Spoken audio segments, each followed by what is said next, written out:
Kate Milifalcha. Welcome to Irish Granny Helen.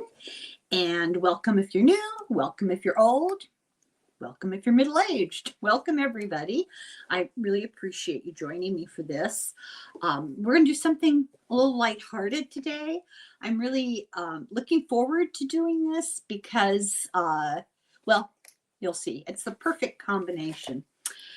I got some requests. It's interesting. People come up with the same idea often. I've gotten several requests to do a video about Judy Garland. I said, well, okay. I looked up Judy Garland and I discovered that her birthday is, what have I got on my face? God, is tomorrow, June 10th. I hope I'm saying this right. I hope I put this up on the right day.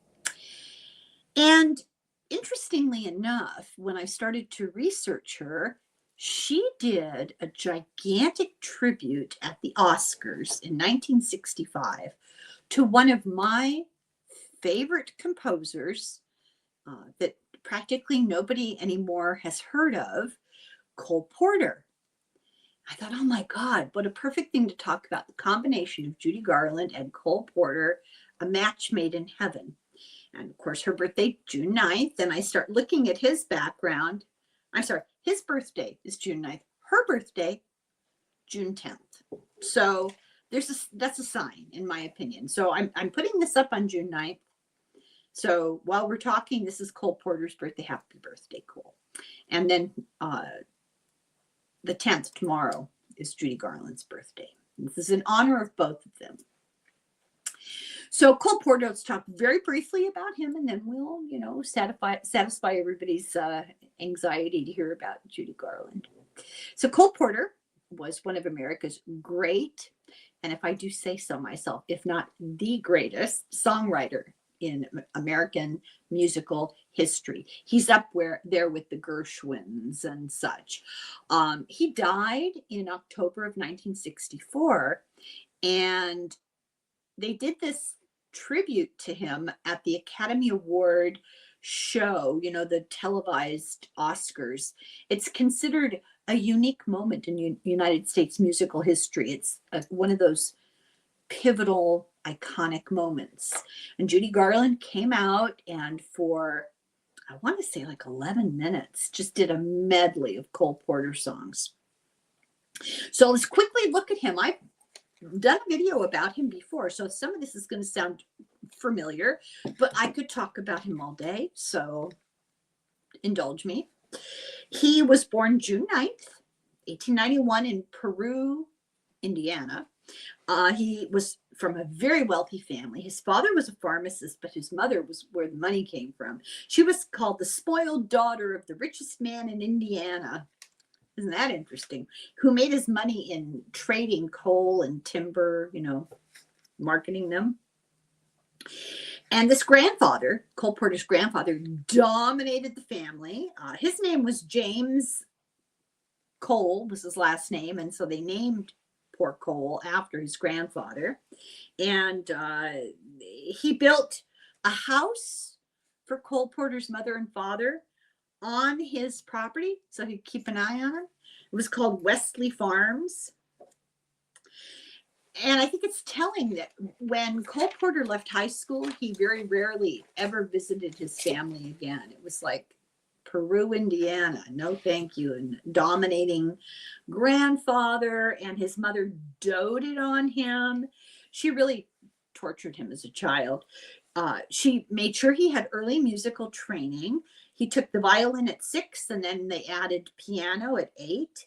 And he, little Mozart that he was, he wrote his first operetta at the age of 10, but in parentheses, his mother helped. So she changed his birth date officially from 1891 to 1893 on his birth certificate. She had it officially changed so he would look more precocious. This is really beyond the pale. Reminds me a little of Roy Cohen's mother, who went to summer sleepaway camp with him. Anyway, the grandfather wanted Cole to be a lawyer, and he sent him to, I hope I say this right, Worcester, Academy in Massachusetts. When he went, he brought an upright piano with him to high school. It helped him make friends. He was very, very popular, kind of an American Bertie Wooster, right? He rarely visited home. He was the class valedictorian, and his grandfather was so proud of him that he bought him the Grand Tour of Europe as his graduation present. In 1909, he went to Yale. Of course he did. He majored in English, but he minored in music and French, and you can really see the French comes out in his musicals. There's some great, great stuff that he wrote that is in French. He wrote several songs at Yale. He wrote a lot of songs. I think he wrote 300 songs at Yale, but he wrote several that actually became standards every year at Yale. One called Bulldog, the Bulldog, another called Bingo. He was very active socially. He liked New York. He liked the New York nightlife. And, you know, we're talking about the 19 teens. He would go to New York to party every weekend with his friends. He also wrote musical comedies for the Yale Drama Association, and it really prepared him for what ultimately became his career, his gift. He just became a composer and a lyricist for Broadway and Hollywood. In 1913, he went to Harvard Law, so he was a smart cookie. And his roommate was future Secretary of State Dean Acheson. He switched. He was doing well in law school. Not to think he was failing. He was doing well. Just didn't speak to him. So he went and talked to the dean of Harvard Law, and they decided, look, why don't you do what you love? So he left law school and he switched to Harvard Music Department, and they kept it a secret from his grandfather. In 1915, he wrote his first big Broadway hit. Well, his first Broadway song came from this hit, Esmeralda. He wrote a comic opera the next year, which failed. In 1917, so this should sound like a familiar time period, he went to Europe. He went to Paris during World War I, and he went as part of a relief organization. But then, and this is unbelievable. Now, some people said, oh, this can't be true, but it is confirmed by the group. He joined the French Foreign Legion. Who would have thought? And he was sent to Northern Africa. And from there, he was brought to teach gunnery to U.S. troops, because, you know, the U.S. entered World War I late. So when they joined, they got, hey, this guy's American. And they got him to teach the U.S. troops gunnery. He took a portable piano with him when the troops went out camping like they do. He took his portable piano and entertained them. He bought an apartment in Paris. Now, keep in mind, he's wealthy. He's from a very wealthy boy. He probably had several of his own tuxes. That's the kind of life he led. He entertained lavishly. This apartment in Paris was big and expensive and in the best neighborhood, and he had these gigantic parties. And you know, no secret that he was gay, and his parties were really a hub for a lot of gay, bi, trans, cross-dressing, and recreational drugs. So he was kind of a modern guy for his time. Then he married Linda Lee Thomas. Now, she was very, very rich divorcee. She was from Kentucky. And she was older than he. She had had an abusive first husband. They had gotten divorced. And when she met Cole, it was like just this most wonderful relationship, because she didn't want she wanted a marriage in name only, and so did he. So they called it a lavender marriage. where they gave each other cover. And I don't know what her story was. It didn't go into this much, but she had suffered enormous trauma in her first marriage, and Cole was her safe haven. And she provided him with, a wife and a marriage that distracted from what was really he was interested in, but which wasn't necessarily accepted by everybody at the time. However, they had a real relationship. They really loved each other. They were devoted to each other. They were married from 1919 until 1954 when she died. She always told him, "You're so talented," and she pushed him to get classical training. Well, he had all the money in the world, so he went to the Schola Cantorum. This is the school of singing. And studied orchestration and counterpoint. Counterpoint is when two musical themes play against each other but together, and they sound good together. But he still kept dipping his toe into the stage Broadway musical style. He wrote hit after hit after hit. Their home was palatial extravagance.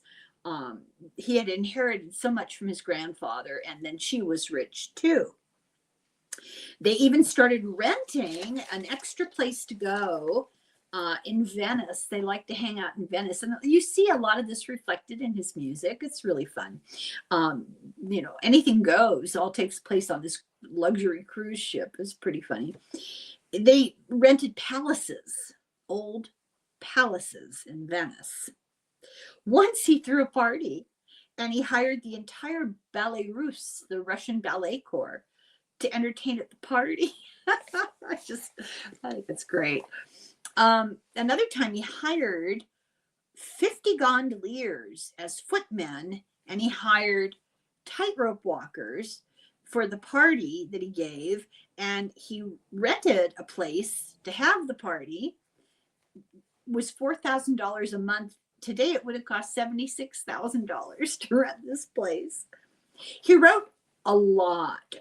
He wrote one of the first symphonic jazz-based compositions ever, earlier than Gershwin did, earlier than Rhapsody in Blue.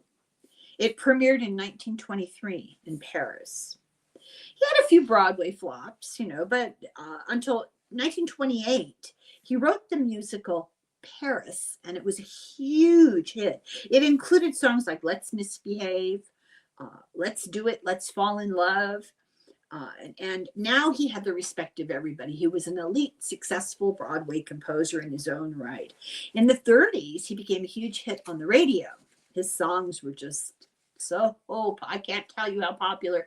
I can't remember the names of all of them, but song after song after song. They're standards.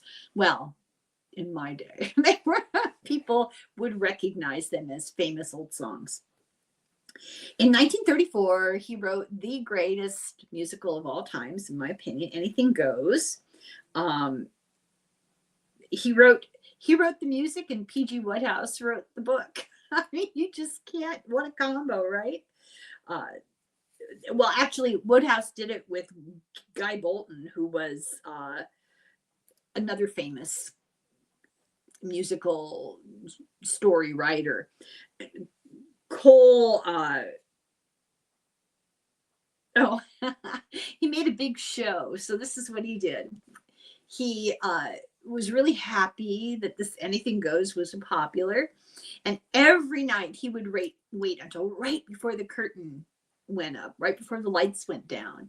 And he would make a big scene of walking into the theater, and he'd walk right up to the front row, and he had reserved front row seats. He wanted everybody to know he was there, and he was responsible for this absolutely fabulous show. So, here's some of the songs. I Get a Kick Out of You, You're the Top, It's Still Lovely. And he loved Ethel Merman. They got along great. He really respected her as an artist. He worked with her. She was the star of 5 of his shows. He wrote the song Don't Fence Me In that made Roy Rogers so much money because, it was his popular hit. And then a sad thing happened. In 1937, he was horse riding and he had an accident and he was crushed. The horse fell on him and something else fell on him and his legs were crushed. Crush injuries are really bad. And this is the old days, you know, and he was in constant pain for the rest of his life.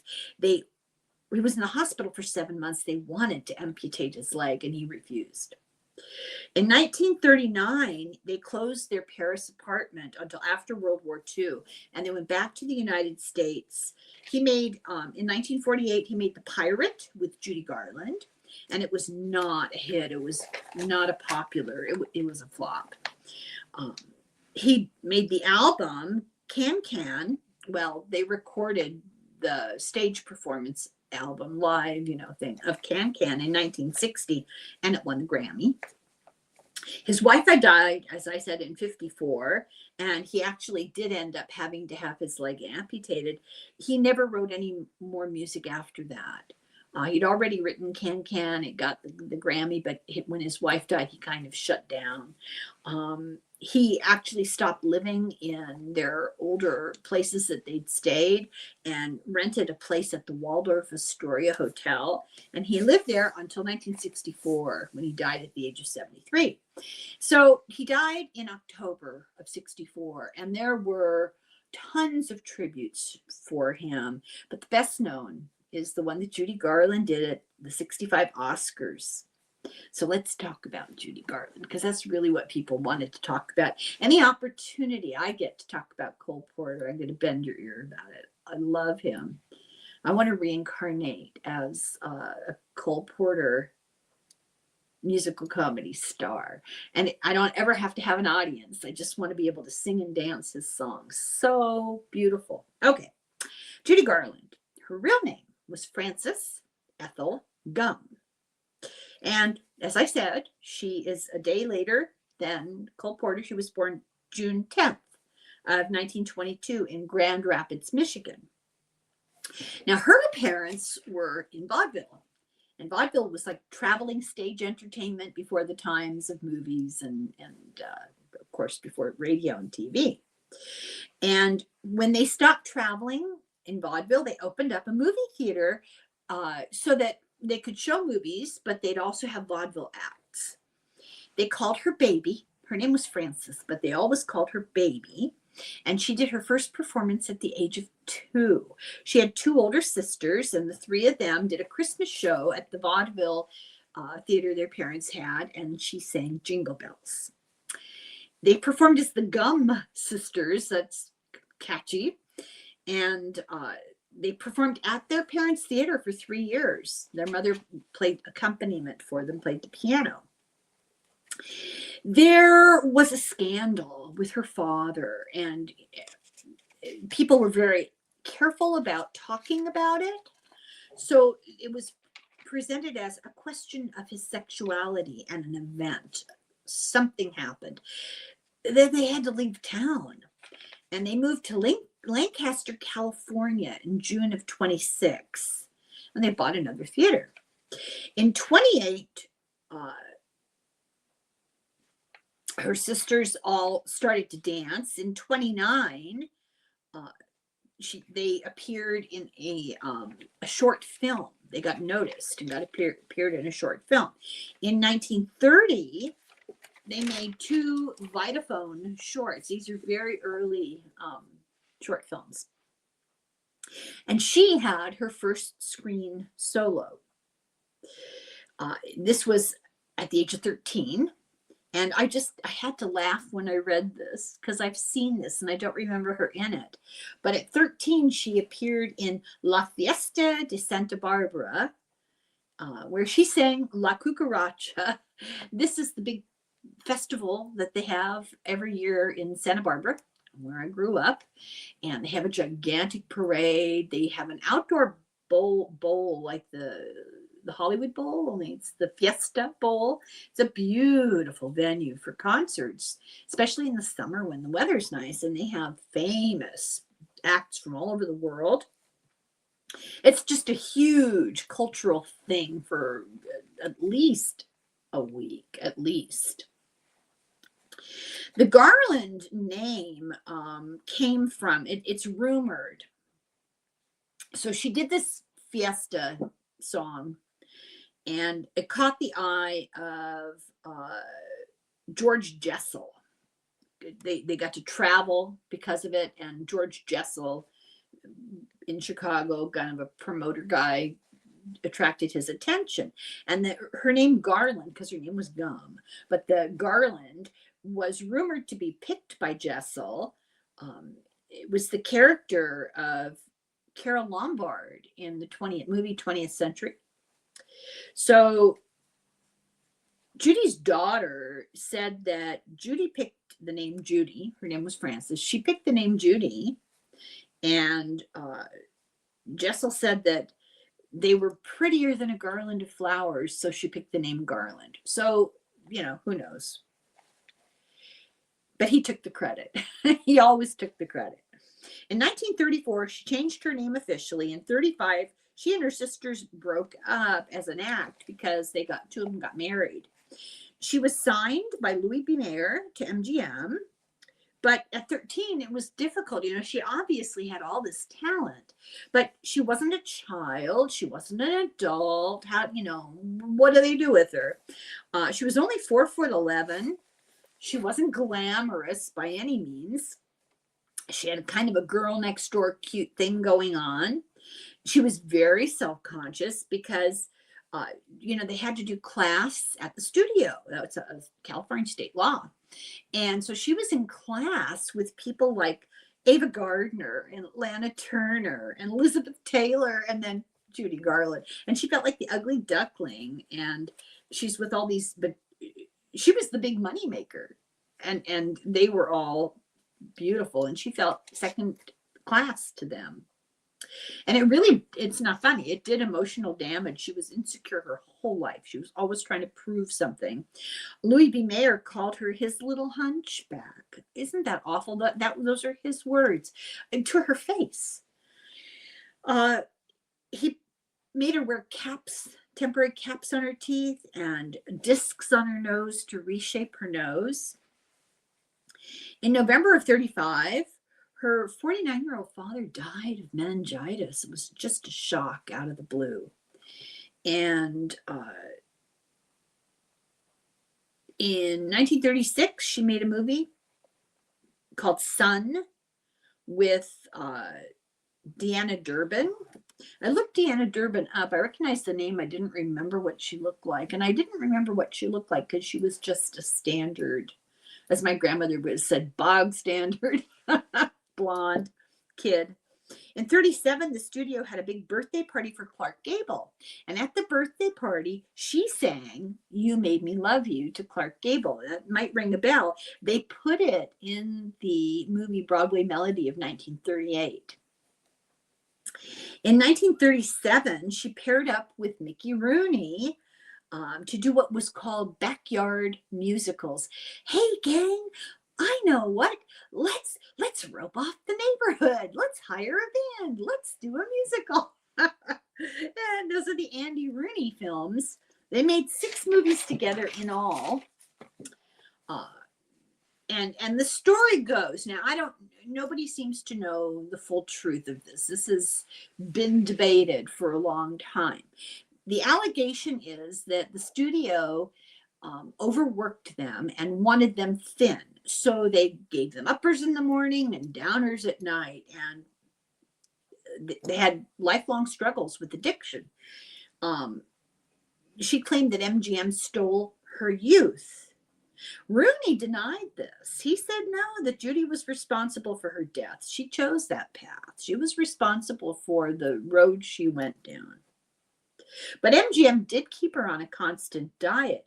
She would go into the cafeteria while making a movie. She'd go for lunch, and they'd only allow them, no matter what she ordered, they would only serve her chicken soup and black coffee. She had self-doubt her whole life. She needed constant reassurance. And this is very sad what happened to her. In 1938 and 39, when she was 16 years old, she starred in The Wizard of Oz, and she claimed that the song Over the Rainbow was her favorite song. She's not the first choice for Dorothy Gale. Shirley Temple was number one. Deanna Durbin, the bog standard blonde, she was number two. But, and in fact, they started out filming Judy Garland in the role of Dorothy with a blonde wig. And they put her in that gingham dress that she wore to make her look younger. So the shooting began October 38, went into March of 39. And in today's money, then it cost $2 million. In today's money, it'd be about $35 million to make this movie. She got sent on a cross-country promotional tour with Mickey Rooney, and they landed in New York City and ended up doing 5 shows a day. That's just grueling. And the story is she lived on a diet of cigarettes, soup, and coffee. And the other story is, that's not true, that she was against smoking and she ate solid food like everybody else. So who knows? We'll have to do a little session with Deborah. We'll find out. I've got it in the margin to ask this question. Also, when they weren't filming, when they had downtime, the studio forced her to swim, to hike, to play tennis and badminton.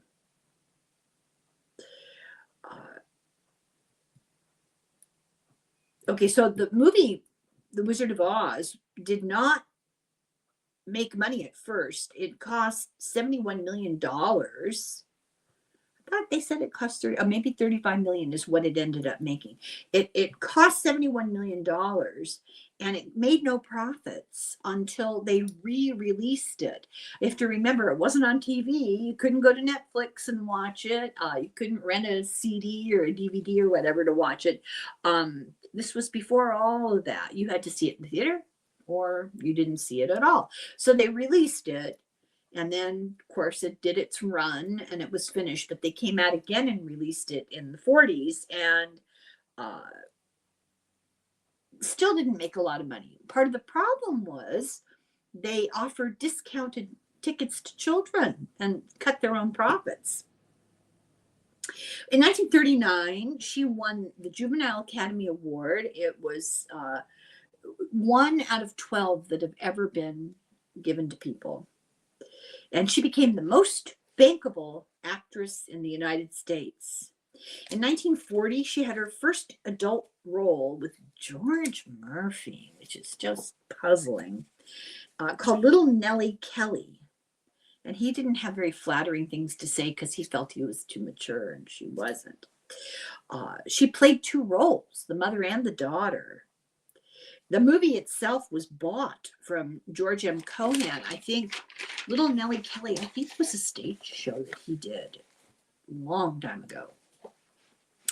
Her first romance was with the band leader, Artie Shaw. And she was devastated when he eloped on her with Lana Turner in 1940. She then had an affair,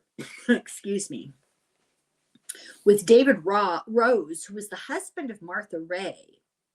And he proposed to Judy at the age of 18, but it doesn't say whether he was divorced or not.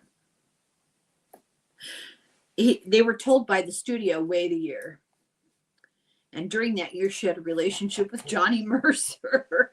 But she married David Rose after his divorce in 1941. She was 19 and he was 31. MGM tried to keep them separate, tried to get them to separate in 1941 because her mother didn't like David Rose and the studio didn't like the relationship. And they forced her to have an abortion.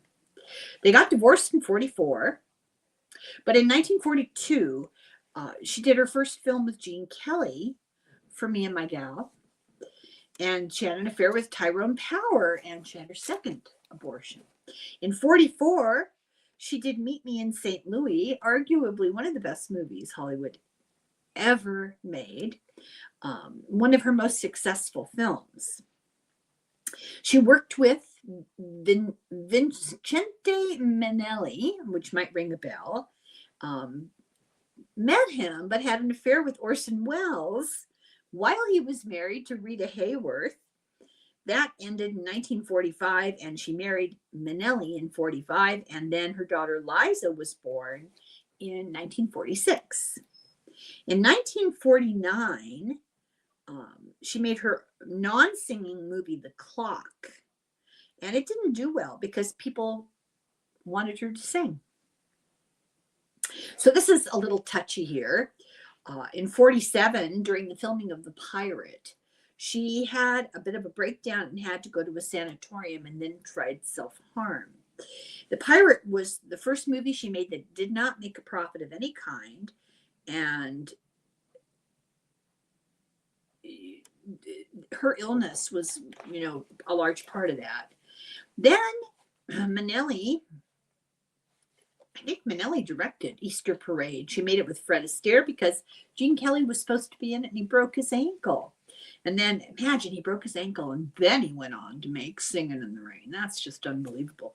Anyway, she made this movie with Astaire, and Liza Minnelli makes her movie premiere, her movie debut in Easter Parade. At the very end, when they're walking down the street singing "In Your Easter Bonnet," she's the little girl with them. She made the Barkleys of Broadway. She was replaced by Ginger Rogers because Judy she was not in a good shape.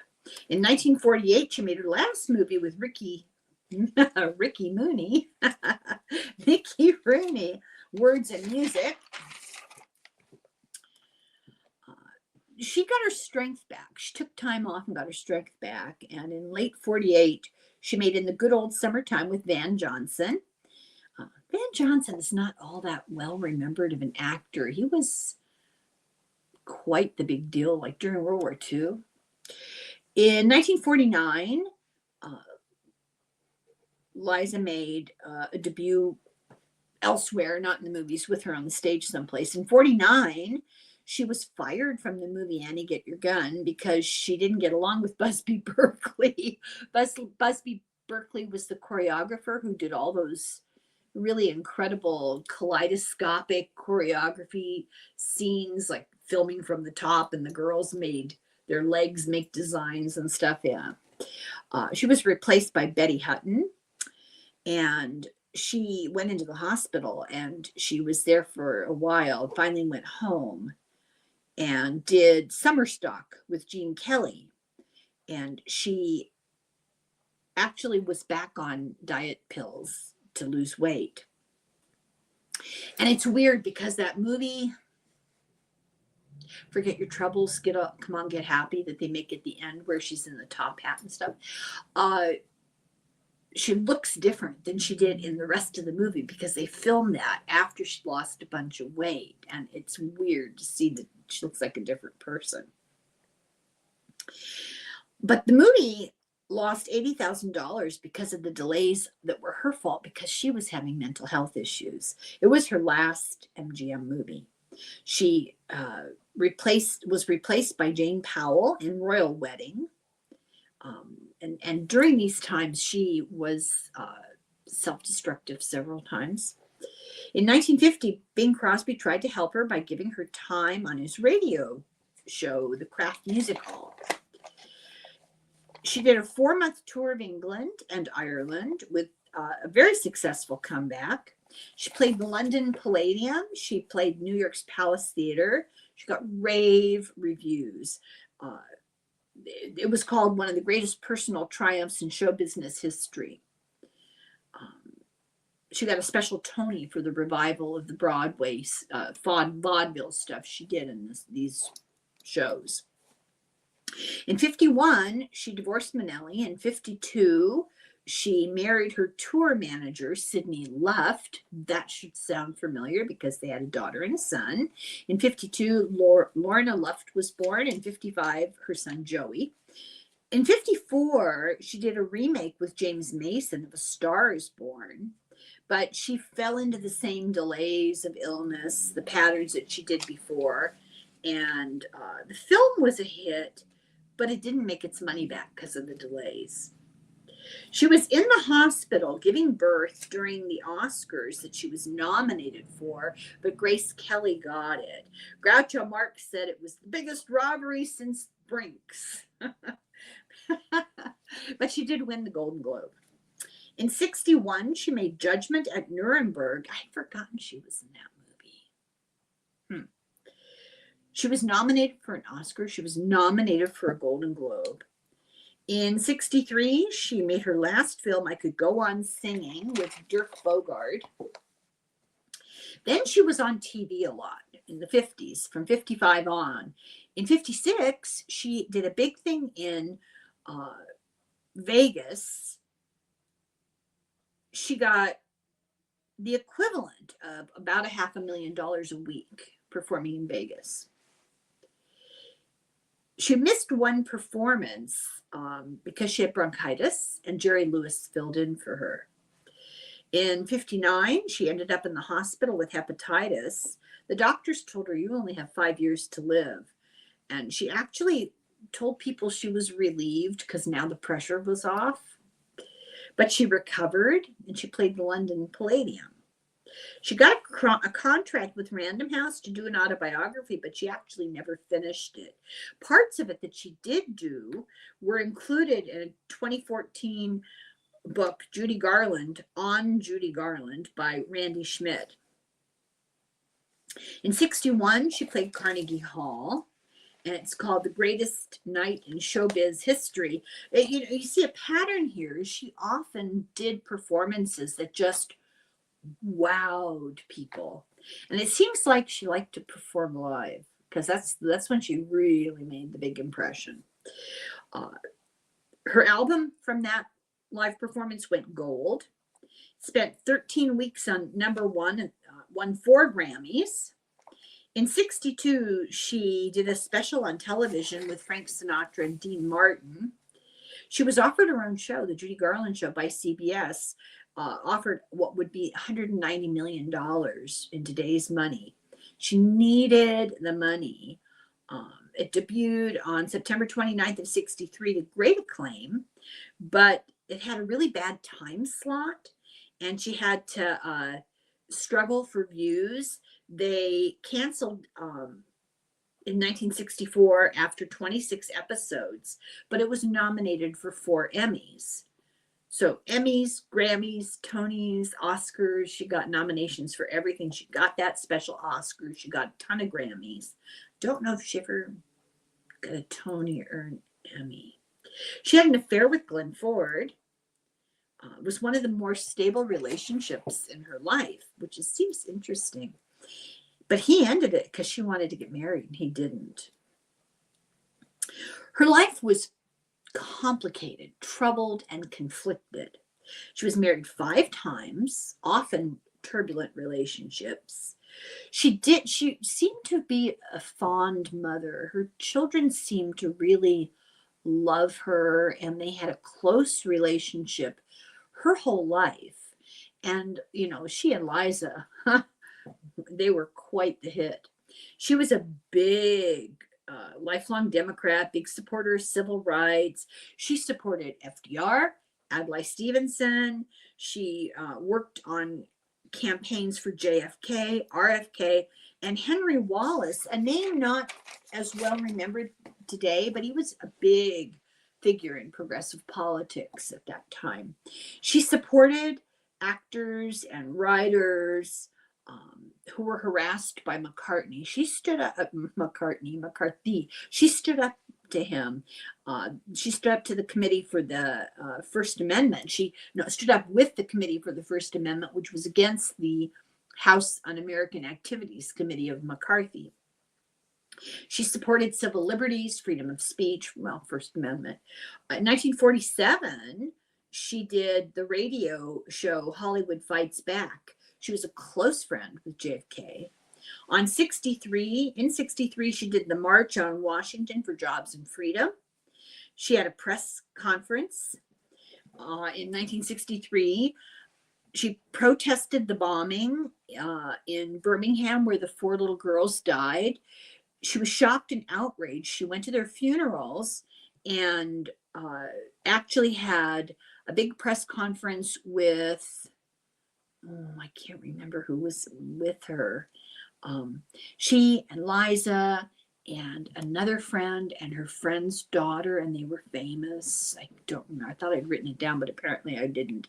They went public and did a big press thing after the funeral to draw attention to it and make people, pay attention.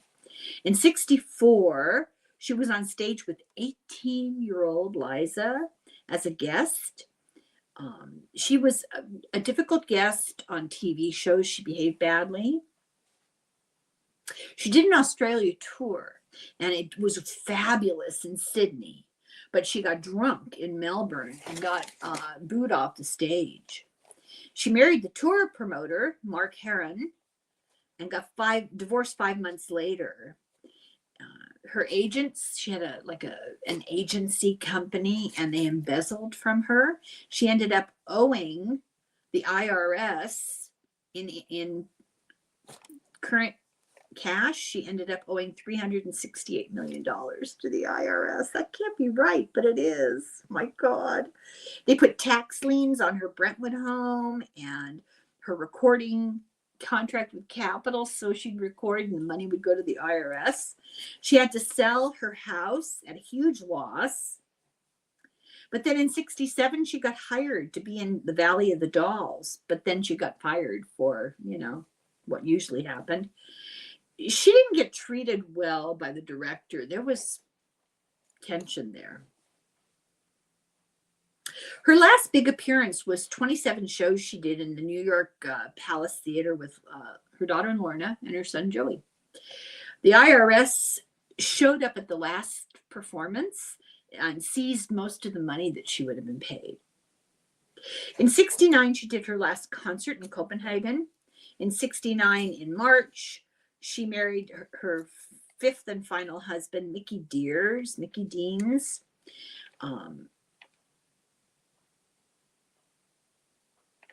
He found her dead in June of 1969. She was only 47 years old, and it was accidental OD. 20,000 people came to her funeral. James Mason gave the eulogy, and what a voice, right? He gave the eulogy. The funeral was private.